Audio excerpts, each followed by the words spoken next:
Eu vivín os destrozos que fai a droga nunha familia. Eu sei o que é ter un toxicómano nunha casa. Eu creo que os que queren medallas son ustedes, pero ustedes o que non teñen é vergonza. Dígolle que me parece vergonzoso que sempre fale aquí da alcaldesa de Camariñas cando se fala de droga. Pareceme vergonzoso porque a alcaldesa de Camariñas, como xa lle dixe noutra comisión, o que fai cando falamos de droga é baixar a cabeza e pasar de puntillas.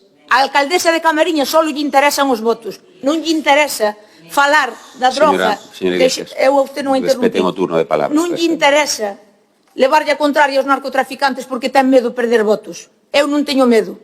Nin a perder votos, nin aos narcotraficantes. Unhas declaracións que nos parecen totalmente inapropiadas nun servidor público e totalmente vergoñentas. De aí que exixamos á señora deputada a súa rectificación e que pida desculpas a todos os veciños e veciñas de Camariñas aos que lles falta o respeto, facer unha relación entre as persoas que votan maioritariamente, por certo, a alcaldesa de Camariñas, otorgándolle xa varias maiorías absolutas, e o narcotráfico é unha auténtica falta de respeto, como digo, non á alcaldesa, senón aos veciños e veciñas de Camariñas aos que esta señora pretende representar algún día. Todos en Galicia e en España sabemos perfectamente de que lado están as relacións entre a política e o narcotráfico e non é do lado precisamente do Partido Socialista de Galicia. Igual ten que mirar esa señora máis dentro das súas propias filas o ocorrido no pasado.